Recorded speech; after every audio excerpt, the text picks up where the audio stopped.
Hello again, everybody, and welcome to another episode of Fun and Games Podcast. I'm Jeff Moonen. And I'm at AK Stormageddon. And you're listening to episode 203. And this episode, there's a lot of fours. We got four sides for you. We wanted to bring this podcast to you 4 months from now, but god damn it, consumer demand means we release it right now because we are doing a console retrospective on the Sega Saturn. And Matt and I have some things to say about the Sega Saturn, some of them even informed, but we couldn't do this correctly without a little bit of help and a friend. So from the Retro Hangover podcast, we have Chris Copleen. Thank you so much for joining us. Thank you so much for having me. I'm honored to be on the show. First time being on it. It's kind of surreal being on the show. I've had both of you on Retro Hangover. Yes, and correct. Thank you so much for having me. I look forward to talking about the Rings of Saturn today and seeing where this goes. We wouldn't have anyone else on for this. Well, thank you. Thank you. Yeah, you were like our first choice. And you also, once we started doing more polls and chatting more, you're like, if you ever do the Saturn, I want to do it. I was like, yeah. I mean, you and friend of the show, Dave Jackson, have that in common. Dave Jackson called the 360 also like a year in advance. He's like, if you ever cover it, I want to join. And honestly, that's the way to do it, right? I think, waiting for us to ask, just bombard us with your requests. Why not? We are here to champion passion in gaming, and this is the cheat code. Bug us about things. I have the attention span of the average person with ADHD, so yeah, bug us about these things. This is how we get here. There's only one other console I would probably make any demands with, and that is the Wii U, of course. So, of course, that's the only other one. We haven't done that one yet. Yeah, we haven't done that one yet, and we know a few people who, that one we may have to have multiple guests. That one, for a console I didn't own, I had a lot of experience with. It's very weird, but we'll save it for that episode. For this episode, we are, of course, talking about the Sega Saturn. This came out in Japan in November of 1994. It came out in North America in May of 1995, and then in the EU, last but not least, in July of 1995. And this console, like its contemporary at the time, the Dreamcast, is considered a huge disappointment and a flop. But I think that's by mythos. I don't think that's actually true when you look at the facts. And there was also a lot of stuff working against this console. There certainly were. This is a console that came out at a time where the 32X came out and the Dreamcast was coming out. And it was just kind of a mess between the American and Japanese branches of Sega. And we're going to get more into that in a minute. But as we always do, or as Chris might say, want to do, we would talk about our personal experiences. I'll start with mine. None. This is one of the few consoles where I've never held the controller. Like, I have never played a Sega Saturn at all, which is bizarre because like we've touched on other consoles like the Dreamcast, which I never owned, but I played a ton, friends had.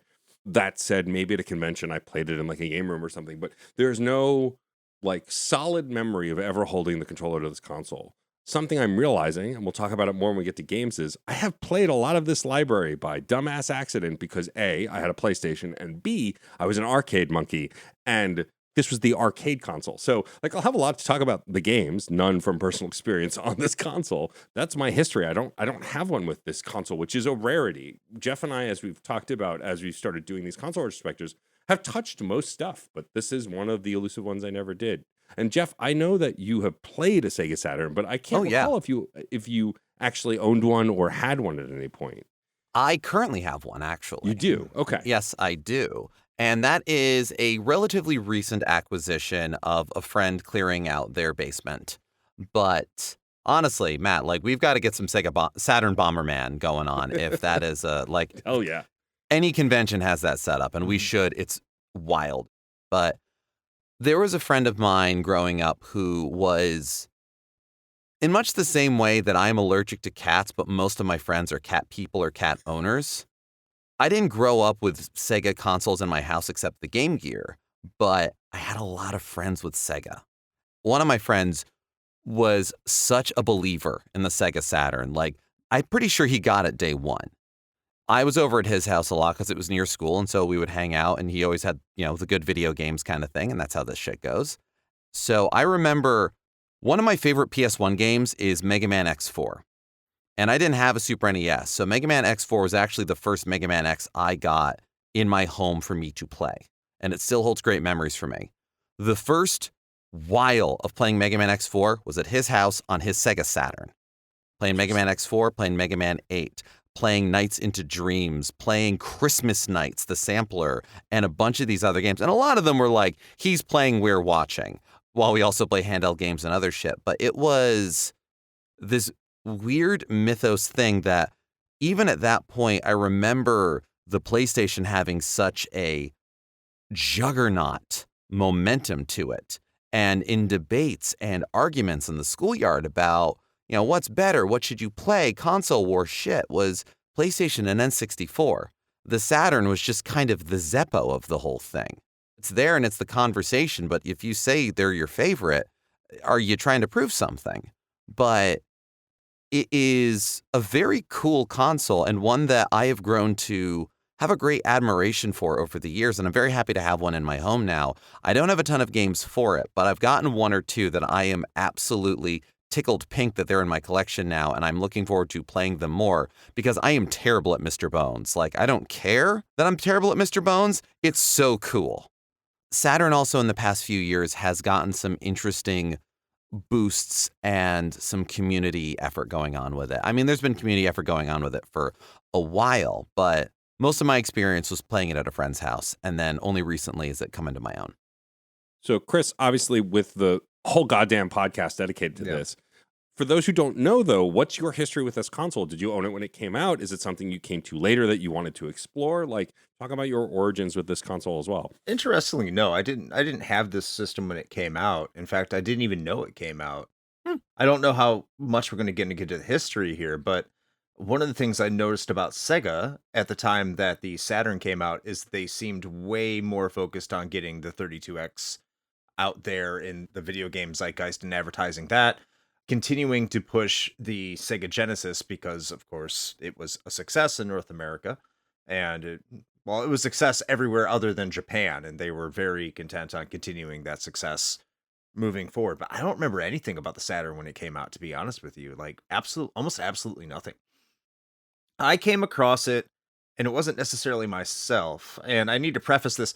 I get shit for this all the time. I grew up in a very fortunate household, but we had what on my show we called for a long time the 3-console Christmas, which was Christmas of 1996. I got an N64. My brother got a PlayStation, and my sister got a Saturn. Wow. Did they not like her? She was the one who was least interested in video games. And I mean, that's arguable because my brother's not super into video games either. But I think at the time he was more into it than she was. But she got the Saturn. And that was the year that when you bought a Saturn, it came bundled with 3 games. It came with Virtua Fighter 2, it came with Virtua Cop, and it came with Daytona USA. And it also cost $199. So I understand why my parents thought that, being in the position that they were, that they thought that was a good buy. It is. I mean, I agree, 100% is. So I was more leaning into Super Mario Brothers 64, as anyone who would have gotten an N64 would have been, as well as MK Trilogy. I think that's the other game I got for Christmas. I haven't played that game since, and I don't regret that. But eventually, I kind of gravitated to my brother's PlayStation. I played a little bit of the Saturn. Initially, it was, just a typical kind of gamer experience. You're playing everything. You're enjoying everything for what it is. The standout on this Saturn, of course, was Virtua Fighter 2, but I played a lot of Virtua Cop, even though we didn't have the gun. We just had the controller. It was still a fun time. Virtua Cop's a very fun game if you like light gun shooters. It's fantastic, even with the controller. Agreed. But eventually, kind of wandered away from that because, one, the Saturn just didn't really have any marketing. It had games, and I'm sure we'll definitely get into that. There were games there, but the marketing arm of it just paled in comparison to what the N64 and the PlayStation were doing, especially if you were a Nintendo kid, which I was. I had a Genesis, but by the end of that generation, when you're into RPGs and you love yourself some Final Fantasy 3, aka 6, and Chrono Trigger, you're looking forward to what the next generation of Nintendo can bring you. Unfortunately, in that situation, it would rapidly bring me over to PlayStation. But Saturn wasn't really of top of mind. And I've been thinking about this leading up to this episode, where it really turned me on to the Saturn. I can't specifically put one game on it, but the thing that really kind of shifts it is one of two games. And I'm glad that you brought up Mega Man, because Mega Man is one of the two games that I think may have turned my attention to it. And that was Mega Man X3. In the United States, we only got it for the Super Nintendo. But overseas in Japan, it came out on the PlayStation and the Saturn. And this was when I was first learning how to play import games on my PlayStation, which was you put a piece of tape on the little CD recognition switch in the back of it, and you put On the little button. Exactly. We had a spring. Yeah. Yes. And that was mostly to play burned games, but it could also play import games. And I was like, okay, what else is this for? Okay, it's also for the Saturn. It still didn't click with me until I went to my electronics boutique at Yorktown Mall. I think it's in Downers Grove, Illinois. There was a copy of a Dragon Ball Z game, which was an anime I'd just gotten into at the time. The anime was just starting to get out there, and when you're a really young teenager and you know about Toonami, you're like, oh, a Dragon Ball Z game. And all of a sudden, my import synapses started firing. I was like, okay, what else is out there? All of a sudden, I started seeing more Saturn games on the import shelf. And that's when I was like, okay, what's this X-Men versus Street Fighter? Big fighting game fan. Started realizing loading times on the Saturn are faster than what they are on the PlayStation. And they're just better. And the 4 meg cart is just, it's an experience I'm not getting over there on the PlayStation with fighting games. The genre I very much love. You know, what else is here? Radiant Silvergun. I just picked up randomly and was like, this game is fantastic. And so I started like going down all these rabbit holes before I knew I had Mega Man 8 on the Saturn. I had Mega Man X4 on the Saturn. I started getting the Fighters Mega Mix, Shining Force 3, Magic Knight Rare, Panzer Dragoon Saga. I was just picking up whatever I could while I still could pick it up. Like I said, my sister didn't care about video games, so I just somehow reacquired a Saturn that I never initially acquired, but I reacquired it. And it just became a fixture with the Pro Action Replay sitting there, you know, in my room, getting more and more of these games, specifically imports. It just opened my eyes to how much potential this system had. I mean, I would never tell anyone it was my favorite system at the time or it was the best system. I wouldn't say it was the best system even today. But the amount of love I would give this system, and my friends who are also gamers, I would take it over to their house and we would just beat the shit out of each other in X-Men versus Street Fighter and Marvel versus Street Fighter. Fighting games were that, and it was just such a unique experience you couldn't get anywhere else. And then it just kind of exited my life for a while. I joined the Navy. My parents thought it was suitable to just liquidate all of my gaming collection just because, you know, now he's an adult, he's left, we don't need these things anymore, and I was Saturnless for a very long time. Do you ever look up the value of your Sega Saturn collection from before? Constantly. Constantly. I had a feeling. Yeah. I've kind of stopped doing that, but especially at Magic Don't hurt Knight. yourself. Got to check at least once. Yeah. You were naming the goddamn hit parade there. Magic Knight Ray Earth alone. Yeah. Panzer Dragoon. Yeah, shit. Oh, I got Panzer Dragoon Saga again. That was a priority. Yes. No, I hear that. I was somebody in college who chose to sell most of their video game collection because I was getting evicted in some poor life choices.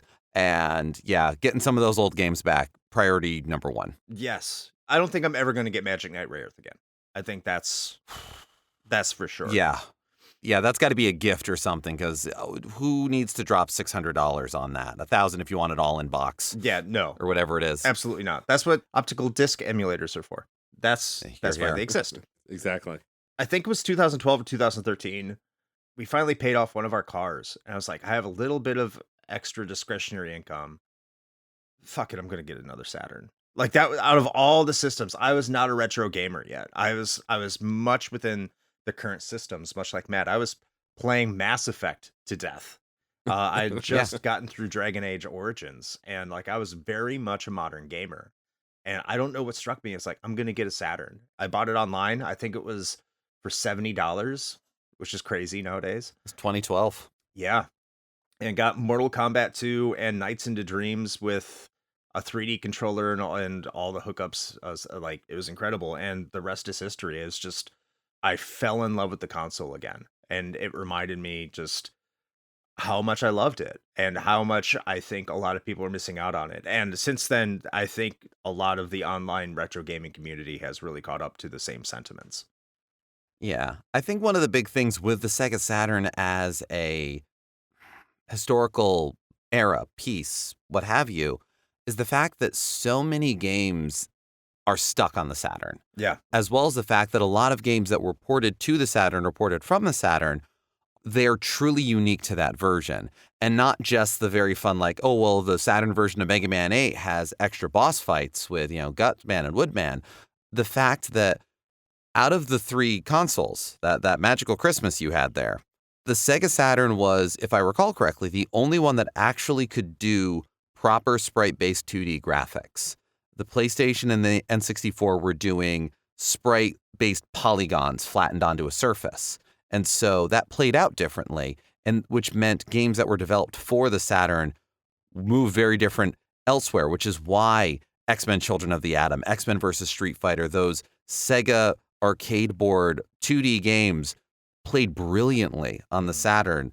And X-Men Children of the Atom is on the PS1. I love Children of the Atom. That was what got me into like Capcom fighting games at all. It takes so long to load. It's not meant for it. They're trying to make it work and it won't. And by the same token, converting Castlevania Symphony of the Night to Sega Saturn is a mess. It's a beautiful, interesting mess, but a mess nevertheless. There's a lot of the Saturn, its mythos, its development, what's under the hood, what could have been. This is more than a lot of other consoles, more than even something like, I don't know, the Virtual Boy. This was a system, a console of potential, lost, wasted, grounded, certainly in the States. The reason why it's such an import-happy console is it had a happy life out in Japan. But even that, there is a lot of what-ifs to the Sega Saturn. That is irresistible to collectors, to gamers, to, I mean, certainly the state of indie development now, that is a lot of, hey, remember this cool idea that didn't get a fair shake? Let's try it again.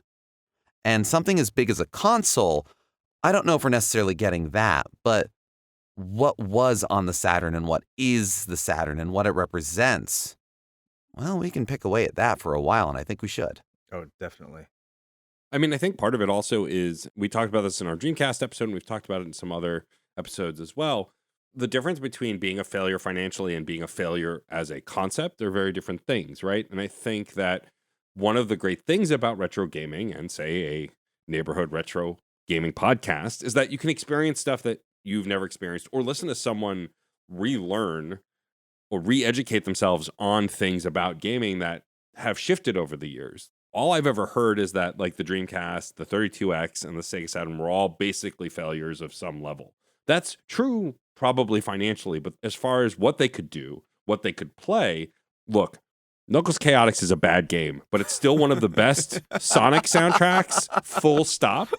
And I will fight that battle to the death. It's interesting about this era because Sega was doing probably too much, which was the problem. But those results showed a lot of really interesting things. Also, fascinating about this console, and I know Jeff wants to talk about this, it's one of the first things Jeff wanted to talk about, was this is one of the few consoles that the console itself, at least in Japan, had a mascot in the advertising campaign. You know, the N64, the PlayStation had mascots, but they were the game mascots. But this console had its own mascot. Yes, this was the second phase of my being aware of the Sega Saturn. In high school, a friend showed me, this was the era of like SeanBaby.com, as far as games journalism goes, to a whole article about Segata Sanshiro, who is a riff off of an Akira Kurosawa character or film, Sanshiro Sugata. Sega Saturn Shiro is a mangling of the phrase, you must play Sega Saturn in Japanese. Yep. And so Segata Sanshiro would in fact say, Sega Saturn Shiro, before showing game footage of whatever game was being advertised. And much like Sanshiro Sugata, Segata Sanshiro was a legendary judo master. And he was here to flip and beat the crap out of anybody who would do anything besides play Sega Saturn. People dancing at a dance club, how dare you? I will beat all of you up. Sega Saturn Shiro. Children walking down the street talking about the baseball game they're about to have? No. Sega Saturn Shiro. Also, just weird stuff. We're advertising deep fear. Sega Saturn Shiro with his bare hands is gonna gut a very large fish. Sega Saturn Shiro. Feats of great physical prowess. Outrunning a speed skater barefoot. Winter heat. Sega Saturn Shiro. Etc., etc. Not for a Sonic game. Not for a Sonic game. No, Sonic game is Sega Saturn Shiro gonna sell? Sonic Jam? No. Sonic 3D Blast? They just threw that on there because they needed something. That's beneath Sega Saturn Shiro. He's already flipped. I think they might have actually advertised Sonic R now that I think about it. I mean, that would have made sense in that case. That would have made sense. And honestly, I haven't even checked this. Mhm. I am certain, I feel confident, let's say. You can look up Sega Saturn Shiro and you will find his commercials. And you will see them in all of their grainy CRT glory. And you will hear the absolute bombast that is Sega Saturn Shiro's theme song. The chorus is singing his name. The verses tell a harrowing story in a language I do not speak, but I have read several translations and I can guarantee that it is. I think the very first commercial I saw of Sega Saturn Shiro was a Bomberman commercial where he's facing off against somebody, flips a guy, throws him 60 feet, and when he lands, he explodes. And he just says Bomberman. That was all I needed. What else do you need? What else do you need? Don't look up the Christmas commercial unless you want to, but that Santa costume he wears is very creepy. As he beats up children. That one, he doesn't beat up children. I thought one of them he does, doesn't he? No, that's the baseball one. Oh, okay. He does. I thought he definitely intimidated them. I mean, there was a simple fact. He comes in as Santa Claus, and they're like so happy for Santa, and they're like talking to him, and then he takes off the creepiest dead-eyed mask, and then they're like, ah, Sega Saturn Shiro. You know, one of those kinds of things. And in fact, at the end of his advertising life campaign, the life of the Sega Saturn, the birth of the Dreamcast, he gets a commercial for his own game, which is a minigame compilation, and is also a send-off where somebody tried to shoot a missile at the Sega offices. Sega Saturn Shiro jumps off the top of a building, catches that missile with his hands, has his feet up against the glass, and so the boardroom sees the bottoms of Sega Saturn Shiro's feet as he bravely saves them. I don't know if this awakened anything for anyone. Certainly not for me. These are just observations I'm making. This is an audio format. And he pushes the missile up into the air like it's a goddamn Looney Tunes cartoon, and he rides off into space. One of the people in the boardroom, wails his name in anguish as he floats off. It explodes. There's no explosion sound because there's no sound in space. Because Sega Saturn Shiro cares about these things. Much like he cares about you playing Sega Saturn. And he gets that whole, the ghostly version of his torso just kind of off in the sky, like Goku at the end of the Cell Saga. Yeah, Sega Saturn. This is the legacy of Sega Saturn Shiro. He was played by Hiroshi Fujioka, who was one of the actors for Kamen Rider. Yes. Oh. So Kamen Rider wants you to play Sega Saturn. You have to. I mean, you gotta. I don't know how much more I could overstate it, but that is not the only reason why the Sega Saturn did better in Japan. There's a lot of reasons. I mean, there was the left hand, right hand of Sega of Japan and Sega of America. The 32X was a push of Sega of America trying to extend the longevity of the Sega Genesis. And it, in fact, released a day before the Sega Saturn did in Japan, really muddying the waters. Complete disaster. Yeah. Not the least of which the fact that in America, as I alluded to before, the Sega Saturn was supposed to release on Saturday, September 2nd, Saturn Day. But at E3 that year, May 11th, I believe, they just went, you know what? Customer demand is so great. We're going to sell this system for $399, and it is available in stores now. But not every toy store, and this caused a whole big rift. This allowed PlayStation to cut them off at the knee, with their console taking a little longer to come out, but it's $100 cheaper. You can wait. And this was foreshadowing of what would happen with the Dreamcast and the PS2. Just a little bit. I think when you go back to the release of the Saturn, a lot of people like to point to the E3 video and say that the 299 moment was a mic drop moment, which isn't entirely untrue.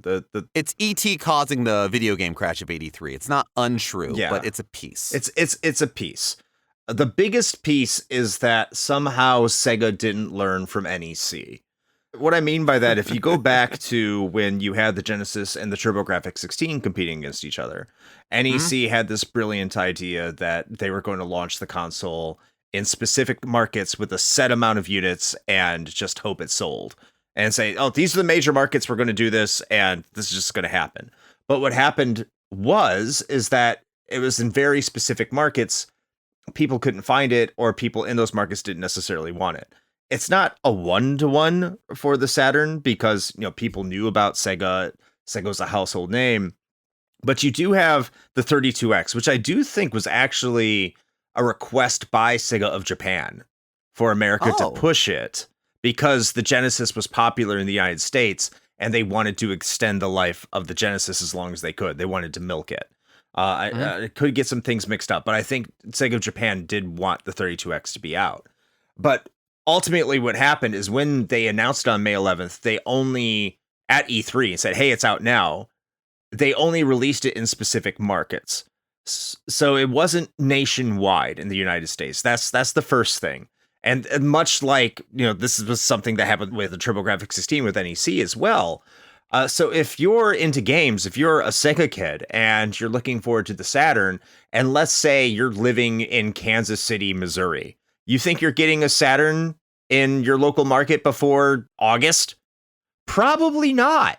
And if you are being told that it came out and you're reading in magazines that it came out in June because it's E3 and E3 was not E3, it was the first E3. So obviously it wasn't what E3 was, and you didn't have YouTube, so no one saw the 299 video. All you knew is that the system was out, none of your friends have it, and no one's talking about it. And then you look at the games, and while I think there are a lot of good games for a launch lineup, Panzer Dragoon, Daytona USA, Virtua Fighter, there is issues with all of them. And if no one could get their hands on them, we all know how word of mouth worked back then. It was a lot different than nowadays. Yes and no, right? When you consider that the 32X version, which came out a little bit later than the Saturn version, is considered to be the superior version of the two, you know that there's some issues there. You're also talking about a 1995 release for a 1993 game that just wasn't as big in the United States. And when it came to the Saturn, those graphics weren't impressive, especially compared to, of all games, Battle Arena Toshinden. Battle Arena Toshinden for the PlayStation lights Virtua Fighter's ass on fire visually. Yeah, no, it's very funny to see which of those series held up over time. But I remember the deluge, the revolution that Battle Arena Toshinden was or felt like at the time. Mm-hmm. And there's also there was this gap in between the release in May and its actual supposed to be released in September, where you're getting games every 3 months. So I want you to picture this. You're a kid, or you're even just a general gamer in 1995. You hear the system comes out. No one you knows owns one. You're told it's out. You're not hearing anything good about it. Maybe not hearing anything bad about it, but you're not hearing anything good about it. None of the games are appealing to you. Some of them look really interesting, but if you're going to compare Panzer Dragoon to Ace Combat in a 1995 mindset, well, Panzer Dragoon is this weird French artist game. Ace Combat's like jets and stuff. Yeah. What am I going to pick? Especially if I'm 13 in 1995. I know where I'm going to go. If I can't even find the system and no one's recommending anything to me, it's not even available in my area, that's set up for failure. Not to mention so many strikes. And Sony, it's not like Sony was ever bereft of money. And they could definitely get up a marketing campaign. Anyone that was around back then definitely remembers the You Are Not Ready series of commercials, which were brilliant.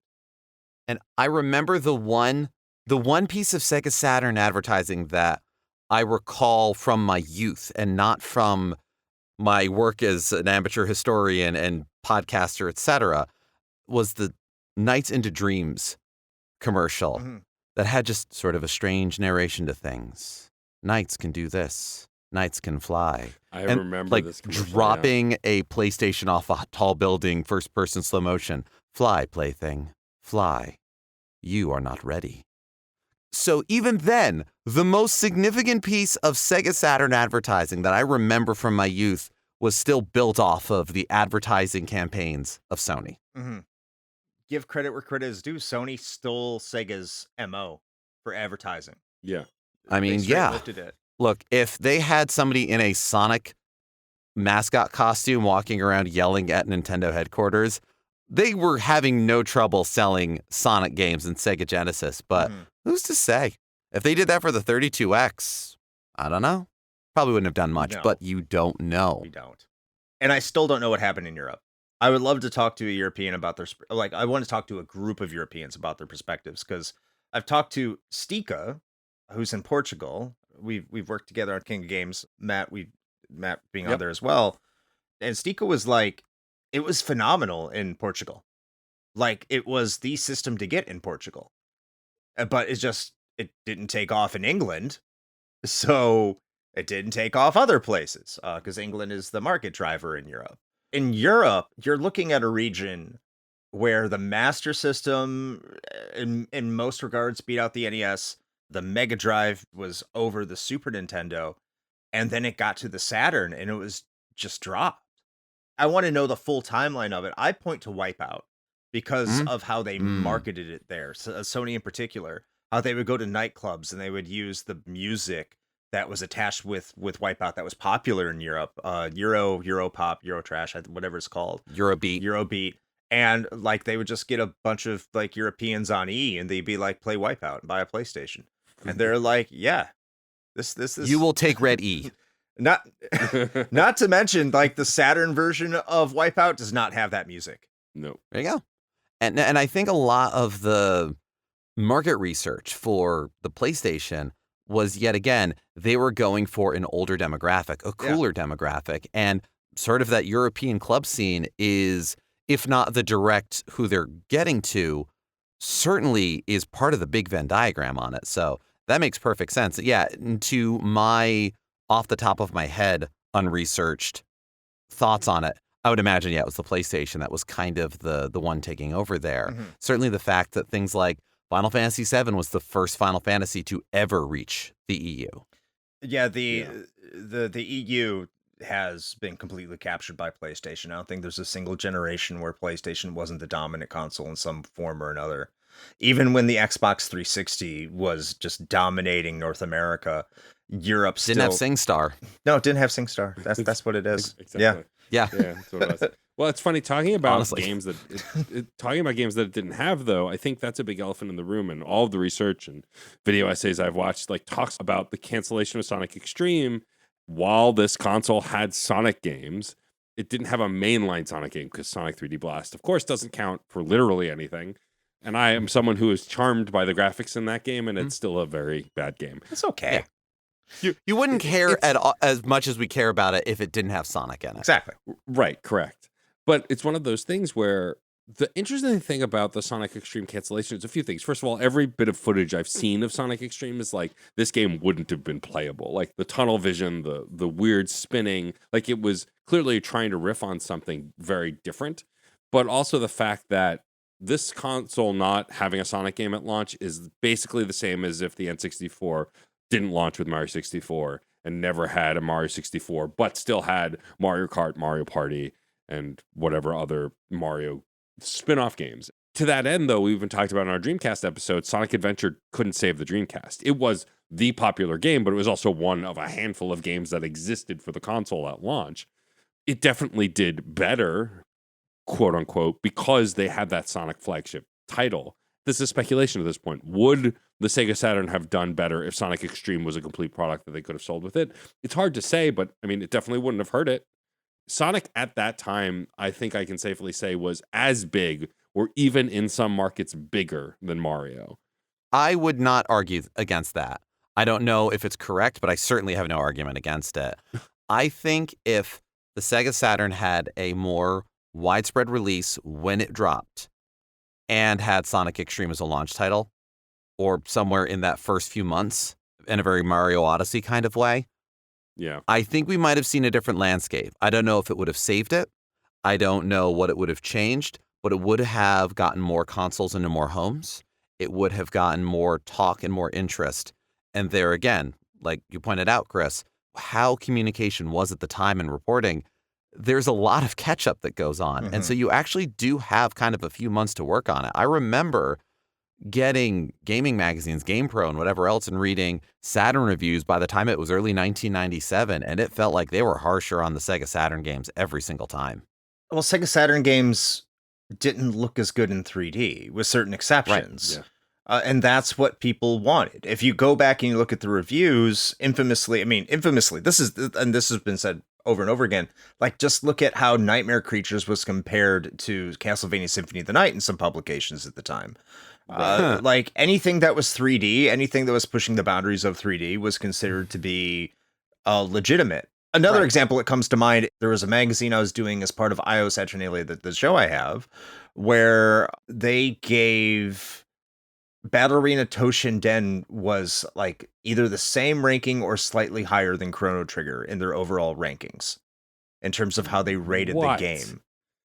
Wild. And that's just the mentality back then. It was totally. The advancement of technology in terms of the visual presentation was the most important part when it came to what impressed reviewers of the time. And I'm very sympathetic to that, because I think that was very much at the top of mind of most gamers. If you look at Donkey Kong Country, now Donkey Kong Country I think is a great game, but the reason Donkey Kong Country is considered to be so good is because of how it presented itself, its graphical presentation. So now you go to the Sega Saturn. I think if they had just stuck to the September 2nd release date, and they had built it up, and they didn't even release Virtua Fighter 1, and they just focused on getting Virtua Fighter 2 as a launch game, the way it even came out in November of 1995, that would have blown Battle Arena Toshinden out of the water, because it is a stellar game. But you're already putting forth to the people, like, hey, look, this is what the Saturn can do. And you give them the original Virtua Fighter launch, and it's just, it's brutal. And that's the biggest game people are recognizing, probably next to Daytona USA, which didn't have a multiplayer mode. And if I know anything about Daytona USA, when you go to your local arcade where there's a Daytona USA cabinet, it's attached to 7 other ones. Yeah, that's the point. Yes. Yeah. So, like, what are you selling people on? Like, what are you attracting them with? It just wasn't well thought out. I think the other thing that Sega just completely, specifically Sega of America, not Sega of Japan. Sega of Japan knew what they were doing. They figured it out. Obviously, the Sega Saturn outsold the N64 there. Yeah. But here in America, they still thought people cared about the arcade scene. They didn't. Yeah. They didn't. And the entire Sonic experience proves that, because people were hooked on Sonic. And that's not an arcade game, especially by the time you get to Sonic 3. Yeah, no, it was a longer experience. It was platforming, but it was one that you could save your progress. It was an adventure. Yes. It was the Sonic adventure. Well, and also to that end, like, so shout out to Matt McMuscles, who did an incredible What Happened on the Sega Saturn. Talks about how, like, because of that rushed launch and like saying it was in stores now, there was the smallest amount of launch games probably in the history of video games. There are probably a few other consoles that come close, but like there was 8 titles available, whatever it was, 10. Like there was nothing available for this game because all of the developers were aiming for that later release date, and so those games weren't available. Now the N64 did have fewer. It did. But did it? It released, I think it only had 3 in Japan and 2 in the States. Huh. Oh, wow. But it released when they said it would, and more games came out shortly thereafter. Yes. Whereas That's true, I think 2 came out between the May 11th release date in America and September 2nd. When was Bug? Bug was a launch title. No, it was not. It came out a little later. Oh, no? Clockwork Knight was a launch really? title. Yes. And no, right. You're right. I never mix those up, but I conflate them in my head. Yes. If that makes sense. And so when you're going 3 months without any games, like at all, no one's talking about your system. And that's death. That is death in marketing. I don't care who you are. No one's talking about your system. No one's talking about your games. No one's talking about what's new, but it's out there. Like, that is a black hole that is just sucking away the life of your system, especially when you have the marketing arm that Sony had and the games they just put out there. Now, keep in mind, Tekken came out pretty close after the launch of the PlayStation as well. Yeah, And it's another 95. along with Ridge Racer, which was a launch game, and Ace Combat, I mean, you're essentially talking about the fact that the PlayStation was a Namco system to start out with. But you've beaten Virtua Fighter. You've beaten Ace Combat beats Afterburner. Yeah. Ridge Racer beats Daytona. Like, they're directly or not, they are trouncing the arcade pieces and the show pieces that Sega had made their hay on. Yeah. I even think, like, I have more fun with Daytona than Ridge Racer. And I could be biased just because I love the Saturn, but it's catchy. Yeah. But, I mean, that was a really hard sell. It was such a hard sell for anybody else. Especially because you could play your own CDs while you're playing Ridge Racer, because the entire game loaded into the cache of the PlayStation. So you could just open it up, put in your own music CD, and then race to that, which is incredible. There's so many missteps. So many missteps. And it's a shame because I think the inability to get off the ground in the beginning mostly defined the Saturn moving forward, in addition to them just not unleashing what was in Japan and being a unique standout market in and of itself in the American market. I think that they could have salvaged more. I'm not saying that they would have beaten out the PlayStation. Absolutely not. I'm not saying they could have beaten out the N64. I don't think that would have happened either. But I think they could have been more successful if they were more open to bringing over the massive library of games they just left over in Japan. Yeah. I would argue that Sega Saturn is probably... It's funny, we talked about this console earlier. It's very akin to the Wii U. Yes. Has a lot going on for a lot of potential and a lot of cool stuff. And there was some fumbling at the outset that really hamstrung it. Both companies kind of tried to regroup a little bit and go, no, next one we'll get really right. Mm-hmm. I mean, Sega of America pretty infamously was just like, I think when they brought on Bernie Stoller was like, no, the Dreamcast, like that's everything. Screw the Saturn. Dreamcast is going to be everything. And the Dreamcast was great. We talked about it, had some great stuff, did some cool things. It wasn't the Switch. No. Yeah. And I think even too, something that I learned in my own research of the Sega Saturn and about its tech specs and everything else, a lot of what's talked about has been talked about for a long time, because the Saturn is also, more than any other Sega console, the one that shrouded in myth, that has little physical connection. Like, you may have never played a Sega Nomad, but you've probably played Sega Genesis. Yeah. That's just a matter of medium, not software, not the culture. You've played Dreamcast or things like it. The Sega Saturn's the weird one. All we have are stories. All we have is the idea that, like, oh yeah, everybody streamed E3 kind of feeling. And so there is those pieces of potential about it. So something that gets talked about a lot with the Saturn was it was too difficult to develop for because it had too many chips. Now, multiple processors is something that people do nowadays. It was a little tricky at the time. And the graphics engine doing quadrilateral 3D versus triangles was also a bit of a... But I think if it didn't stumble at the starting line, people would have had more time to develop for it. But the fascinating thing that I'm trying to get at here was also finding out that the Saturn did something that the Sega Genesis did that I thought was really cool, but they never utilized it. The Sega Genesis had a Motorola 68000 processor as one of its main processors, and utilized the main processor for the Sega Master System as sort of like a sound controller, which allowed it to be completely natively backwards compatible with the Sega Master System, which is what allowed for the power-based converter, and you could just put it in there. That was the only thing stopping it. It just went, play through the sound chip. Boom, you're all set. The Motorola 68000, which was the main processor for the Sega Genesis, was the processor controlling the sound for the Sega Saturn. And given that there was that console slot in the back where your action replay and the 4 megabyte RAM cart would go, I mean, the back of my head was always like, well, that's where the Sega Genesis games go. And I know I'm not alone in that. I don't have to pull anybody. I feel confident in that. I do wonder about pushing the longevity of the Sega Saturn. At what point did that deviate? And what could that have done? I do think there's a lot of myths when it comes Always. to the Sega Saturn and how it was developed. I have to imagine I'm on board with you that at some point that cartridge slot was meant to be for Sega Genesis cartridges. Yeah, it's a thought. No other console was really making a slot for that specifically for memory cards. Like, you can't tell me that was specifically for memory cards. The Sega CD did that, but that's because it was more of a matter of convenience. Like, we have a cartridge slot and just plop it in.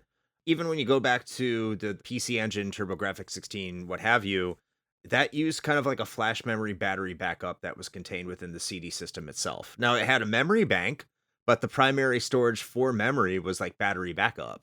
Same with the Sega CD, like that, and same with the Sega Saturn. Yeah, it's battery backup. So it's not something that you initially go to and you're like, yeah, like the cartridge slot here is for just a memory card, like, because there's no other, or the Netlink's the other one. But oh, geez, I mean, great idea, fantastic idea, very forward thinking. Yeah, great evolution on Sega Channel, even. Yes, but I can't imagine that's the primary thing that Sega was looking for. In terms of another myth, a lot of people are like, yeah, Sega just wanted to make a 2D system. And that's what they were thinking. They were thinking that the future was 2D. I don't buy that for a second. I just think I agree. They didn't entirely know what the future of 3D gaming on consoles was going to be. That's why they had quadrilaterals. That's why if you say like, hey, I just want to play a game with a sprite filter on an emulator for Saturn, it's still all the graphics because everything is a sprite. Yeah. It's nuts. Every polygon is a sprite. The thing is like when people say that they just wanted to make a super 2D console, that's ridiculous. You're talking about the gaming company that released Virtua Racing in 1992. They were at the forefront of mainstream high quality 3D gaming. Virtua Fighter was their premier title. Yeah. What did you think they were trying to go for with the Saturn when in 1993 they had Virtua Fighter? 2D was probably part of their MO for certain, because that's why it's such a good 2D console. But you can't sit there and tell me they weren't thinking of 3D at all. That's ridiculous. I think that the Sega Saturn was trying to do what the Dreamcast did. Mm-hmm. And it wasn't trying to be a good 2D console. It was trying to be a great arcade console. Yes. Sega's always been an arcade company. For better or for worse, that as a piece of its DNA, in the same way that Nintendo's always been a toy company. Mm-hmm. For better or for worse. And deviations therein are for discussion later. However, that's why their arcade titles played so well on the Saturn. Yes.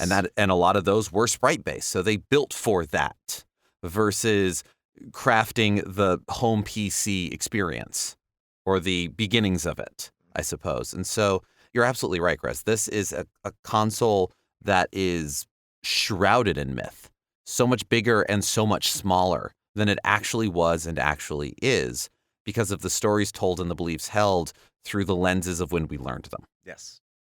I think this is a console that's also going to be harder to talk about favorite games, just because most of my experience with the games on this console are from other locations. I could say it's Mega Man X4 and call it a day, because that's one of my favorite Mega Man X games and favorite games. And it slapped on the Saturn. It absolutely did. I've looked up, like, the footage was awesome. Like, also, Mega Man X4, some of the best voice acting in all the video games, obviously. Totally. Best Zero voice acting. Honestly, I unironically love those cutscenes. I just think they're great. No argument here. What are we fighting for? All right. What are we fighting for? I can't go on. I can't yes and this. But I am curious, Chris, from your experience, especially now having played so many Saturn games, some that you'd played before, a lot that you're playing for the first time. Are there any standout games that people might be surprised to hear are really good? Stuff that wasn't on other consoles, besides Clockwork Knight, which is obviously the best video game ever made. Obviously.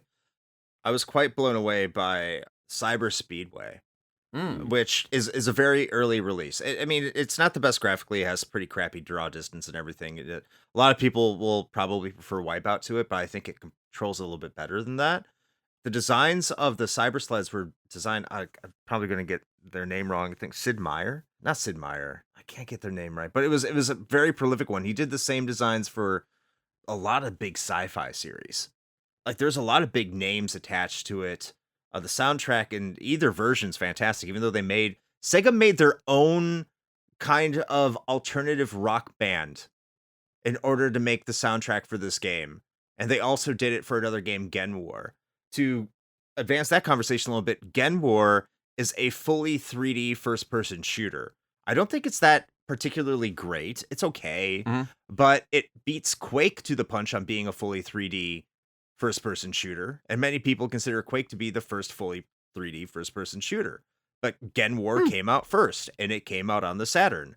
There's some technological wonders on the Saturn that you technically can find other places, but they're not the same, where you have a lobotomy, it's called the Slave Driver engine, but Lobotomy Software was the one who made the games. And you have games like Power Slave. You have games like Quake, just talking about Quake.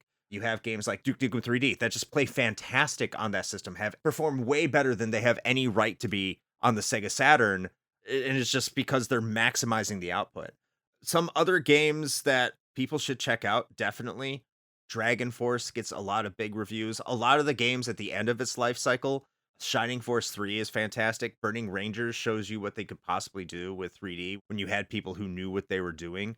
Matt is an arcade head, so they probably know that Last Bronx is a big standout there. A Fighter's Mega Mix is a combination of Virtua Fighter 2 and Fighting Vipers, which were big Sega arcade releases, and they used moves from Virtua Fighter 3 before it was even out. And it has a fantastic soundtrack. And that one is infamous for getting to fight as a virtual racing car. Yes, and a giant pinata bear. You can do that too. It doesn't get as much credit. You get all the love for the Hornet, but you don't get all the credit for fighting as a giant pinata bear. So I have to point that out. I mean, there's also, you can fight as Thank you. Sonic the Fighters characters are in there too. Oddly enough. Nice. Yeah. I mean, is it Tekken 3? No, it's not Tekken 3, but very few games are. Fighting Vipers, by the way, in the import version, you can play as Pepsi Man. Yes. Damn. I saw that. It's so cool. So there is that. I know like these are all just sort of fun information, but there's so many games that are just locked to the system. Shining the Holy Ark is a great first-person dungeon exploration type game. That's definitely the spiritual sequel, direct sequel, I don't know, to Shining in the Darkness. They're all part of the same series technically, and it just really performs well. I mean, I could go on and on and on. Grandia was a Saturn original before it got ported over to the PlayStation. The Lunar remakes, both of them, Silver Star Story Complete and Eternal Blue Complete, were Saturn originals before getting ported over to the PlayStation. There's a lot there. The best of the best, I would say, were probably ported elsewhere, much like your Dreamcasts, much like your Wii U's, which is kind of in many ways a strike against it. But at the same time, a lot of them weren't. And that's because of the uniqueness of the architecture. I think that's why you don't see it. This is why you probably haven't seen Panzer Dragoon Saga, which is a very good game. I wouldn't call it like an all-timer. It's a very good game, very unique. Fully 3D environments, 4 discs, only 12 hours long. So figure that one out. Just all voice acting, fully cinematic CGs. It's packed to the brim with all of that. It did so many unique things, but they lost the source code. And that's probably why you're never going to see it on another console, unfortunately. And it's not like Panzer Dragoon has exactly lit the world on fire when they've tried to revive it. But yeah, the Panzer Dragoon series, another one I would love to put attention to, but they keep fumbling what they do when they re-released on modern consoles. I don't blame people for not checking it out. That's fair. What's funny is, like you were saying, Chris, the architecture was very hard to crack on the Saturn, but in the past few years, people have started to do it. And there was always a little bit of a homebrew scene, but nowadays you do not need to do a disc swap trick in order to play burned games, import games on a Sega Saturn, if you are one who is want to collect hardware, like I am. There are Action Replay 4 megabyte RAM combination carts that actually allow you to play import games. Typically, those are a better value for a lot of reasons, in particular the cases. This is allowing more spotlight to be put onto the Sega Saturn, and I do hope in the future more of these titles that are locked on the Saturn, if they can still find the code, can make their way out. Yes. Matt, are there any games that intrigue you? Ones that Chris has said, or ones that you've heard of and just went, I don't know how best to play that, but my God, I need to try it. While cracking jokes about stuff like Bug and Clockwork Knight, like everything I see about them looks really cool. Like whether they play well or not, I don't think even matters at this point. It's like the curiosity of Bubsy 3D, Right. which is a game that I've played and it's bad, but still a curious anomaly that's worth, I think, exploring. I mean, what kills me about this console is like when the Saturn came out, I still had a Genesis and a 32X, and I was an arcade nut, like I had said earlier. Virtua Fighter was my favorite fighting game series at the time, especially because I had Virtua Fighter 1 on 32X, played it all the time. When they announced Virtua Fighter 2 was coming to the original Genesis as well as the Sega Saturn, I went, amazing, I'm going to get Virtua Fighter 2 on the Genesis. It's a side-scrolling fighting game. It's so bad. And I was crushed. And like, I had a friend who had a Saturn I didn't ever got to play, but we had gone to the store together and he got it on the Saturn and was so excited. And boy, did I get the rough end of that stick. And so I've always been a little traumatized by that. But like, the thing that really catches me is that also there were a ton of PC games on the Saturn that I had played on PC, like Iron Man and Exo Man of War and Heavy Metal. The Command and Conquer series had an entry. Regular Warcraft had a non-World of Warcraft had a entry on there. Like Alone in the Dark 2 was on there, right? Like all of these games that I had played in other places, but were also on this console. You know, Primal Rage, which is a game that I love, that I helped cover Friends of the Show, the 3DO Experience podcast. I joined them to talk about Primal Rage. Yeah. The WrestleMania arcade game where everyone had superpowers and like could shoot like Hadoukens and stuff. And like all of those things. I mean, Mr. Bones was one of them that I would always see footage of and be like, what is this game? You know, It's nutty. and like looking it up too, it's like it's basically a genre. They say it's a genre hopping video game, that it's not one kind of game. It is the ultimate video game. It is the ultimate video game. But there's always been stuff I've been curious about. But looking through the catalog, it was just very funny to me how many games I had played, just not on this console. I think part of that is also, and we mentioned earlier, compared to the Japanese library, this is such a small fraction. I think the smallest fraction of North American releases for any video game console. And that's kind of astonishing to me too, but it's this funnel now of like games that were just then, of course, shunted to other places. Grandia is the big one that I was always curious about as of when we're recording, but it'll have been months ago at this point. We just had the one and only Aaron of formerly Super Pod, now Super Ghost, talking about Grandia 2. But I remember seeing ads for the original Grandia, and I was just coming into my own as an RPG nerd, had played Chrono Trigger pretty late in the Super Nintendo's life cycle, and saw Grandia and went, that looks awesome. So I think Grandia, the original Grandia is up there as like one of those games that I kept seeing on the Saturn and going, I want to play that. But what the hell is a Sega Saturn? Yeah, pretty much. I think the two that I would want to shout out, as I have interest in them, I would love to try them one day, and God willing I will, that hasn't been mentioned yet, is Legend of Oasis, which beyond Oasis on the Sega Genesis was fantastic. I can't believe it's not Zelda, and I don't care. It ruled. And Legend of Oasis, from everything I've read and seen, was a 32-bit continuation on that, done in sprites, looks gorgeous, looks like it aged really well, looks like it moves well too.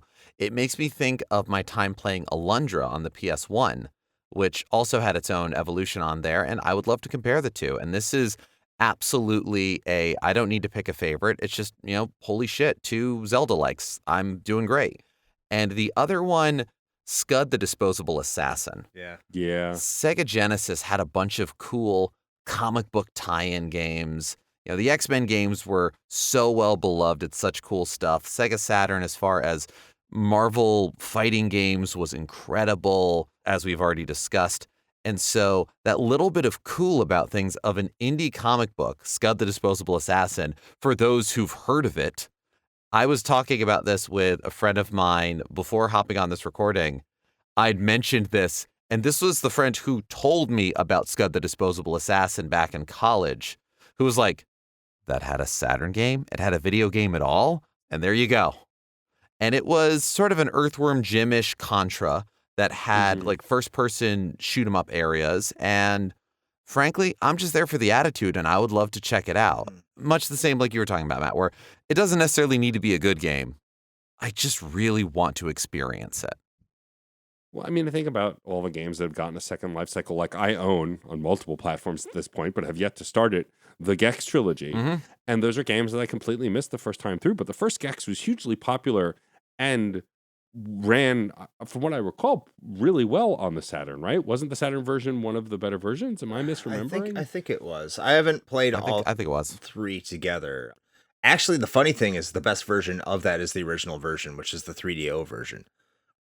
But the Saturn version, yeah, I think it's superior to the PlayStation version, but I might be talking out of my ass here. So, This is one of those consoles, though, where I think that I'm saddest to not have touched it. And I'm hoping to look, I live in a small New York apartment, so getting a wide variety of video game consoles is not in the cards right now. But I do eventually want to start physically collecting again. And while I could get the consoles I grew up with, which I may at some point, I'm kind of more curious to get consoles like the Dreamcast and Saturn, which I never owned, or the 3DO or whatever else. Like these consoles that are still kind of a mystery to me. And this one has always had that mystique. I'm really glad that we had you here, Mhm. Chris, to kind of like share the history and also your passion for it. I think if folks have not checked out Saturn, oh my God, I cannot say the title of your podcast, IO Saturnalia. IO Saturnalia. yes. Yeah, thank you. I struggle with it every time. They absolutely should. It's worth the Patreon bucks to get it. I love listening to it. And this is predominantly a series of which I don't know the games you're covering. It is clear that you are passionate about this thing that, like, you have some nostalgia for, but you really just kind of want to experience it. And I think that's to segue us out of the episode. I think it's one of the things that makes Retro Hangover so special is that sometimes you guys go into a game wanting to poo-poo on it because it's a bad game. But like for the most part, you are open to genuinely being surprised or genuinely being disappointed when you encounter something that you remember loving or hating and then re-experiencing it. And the fun thing for me is hearing you guys cover these games that maybe weren't great or you'd never played or you'd always heard about and like really diving into like what makes these games tick and why they were or weren't a success. I think that perspective is valuable. You definitely brought that value to this podcast. So before we wrap up, Chris, A, thank you for joining us. B, I would love for you to pitch to the listeners who maybe haven't heard of your show, the 3 people who haven't yet discovered Retro Hangover, what the podcast's about and what you and the wonderful Shane do over there. Well, thank you so much for the kind words and the graciousness of having me on for this episode. I definitely appreciate it. Loved talking about the Sega Saturn here, and I could continue to talk for another hour or two. I understand that we don't have that time, but thank you so much for having me on. It's awesome for me. I love your show. I love what the two of you do. Thank you once again. But if I am going to pitch myself, go to linktr.ee/retro hangover. You can find all the things there. Unfortunately, IO Saturnalia, even I can't say it. IO Saturnalia is behind the paywall. The paywall. The paywall. Release the paywall. That is Patreon. So thank you for being a patron, Matt, and listening course. to it. The first episode is for free. If you just go to our Patreon and sign up for free, if that's something that interests you, yeah, go check that out. We also have some other things like a radio show called WRHP, and I'm starting to release those episodes free to all members. So there is an advantage that, especially in these times when the economy isn't the best for everybody, just trying to get you something that little member exclusive stuff, or just listen to the shows there for free there anyway. But that you can find all that at linktr.ee/retro hangover. Go check out the main feed where we do silly stuff, myself and Shane, and Matt's on a few episodes, and they will be on a few more in the future. And Jeff was on an episode where we talked about Space Channel 5, and I look forward to having Jeff on the show in the future as well as the King of Games, which is running. And thank you so much for Matt for being on that. So probably a very long spiel there, but I appreciate you giving me the time to do that. And once again, thank you for having me on. It's been great. Not a problem. No, this has been a delight and a pleasure. And now we put it to you, listeners. Do you have memories of the Sega Saturn? Is this the first time you're hearing about this console? What are the games that intrigue you about this? What is better on the Saturn? What is better elsewhere? How many chips did the Sega Saturn have? Do you know? What did we get wrong about these things? We're all doing our best here. Please let us know. Get in touch with us. There's so many great ways to reach out. We are Fun and Games Pod across all social media that we are active upon, which as of this episode is Bluesky, Instagram, and Tumblr. You can email us at funandgamespod@gmail.com. Let us know what you thought of this episode, what you thought of previous episodes, what you'd like us to talk about, and who you'd like us to talk with on future episodes. If you have a Sega Saturn, show us pictures of your collection. Send them to us across social media. Email them to us. I've got maybe 5 or 6, and I'm trying to pick up a few more. I've got 1 or 2 aftermarket ones I'm pretty happy with. And I'd love to know what y'all have got going on too, because most of the games Chris talked about are new to me. And I need to know more of them, and I want to know more, and this is how we all find these things. You can visit certainpov.com and find not only other fantastic Certain POV podcasts, but also a permanent invite link to our Discord server, where a lot of these conversations continue, a lot of topics start, and I want to talk more about the Sega Saturn. I want to see how many large cartridges can fit in the back of that Sega Saturn. How tall can we make this tower of power, baby? If you like what Matt and I are doing and have the means or desire to support us, we do have a Patreon, patreon.com/funandgamespod. There is a free tier, and if you want to participate in the vote for what our next console retrospective will be, you've got to be on the Patreon to do it. We are ever so grateful for all of our patrons, and we do want to shout out those on the high scoreboard. Today, the high scoreboard is Alex Lavelle, Case Aiken, Daniel Nyden, Sean Bowen, Film It Yourself, Patrick Edwards, Alejandro Alves, Curly Bright, and Chris Copleen. Thank you so much for your support. Please enter your initials. Be very careful. We have them on the front of a US Sega Saturn case, and you've already cracked it. Of course, if you don't have the money or means to support us by throwing your dollars at us, and you've already joined the Patreon at the free tier, thank you.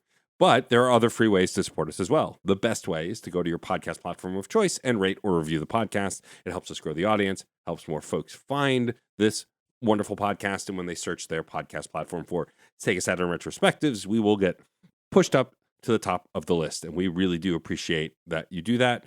I also want to take this opportunity to thank the one and only Jeff Moonen for composing both our intro and outro theme for the podcast. And if you've heard any theme on this podcast, for the original one for this show, the original one for Side Quests, all of that composed by our very own Jeff Moonen. So thank you for that, Jeff. The show is also edited by Jeff as well as production by both of us.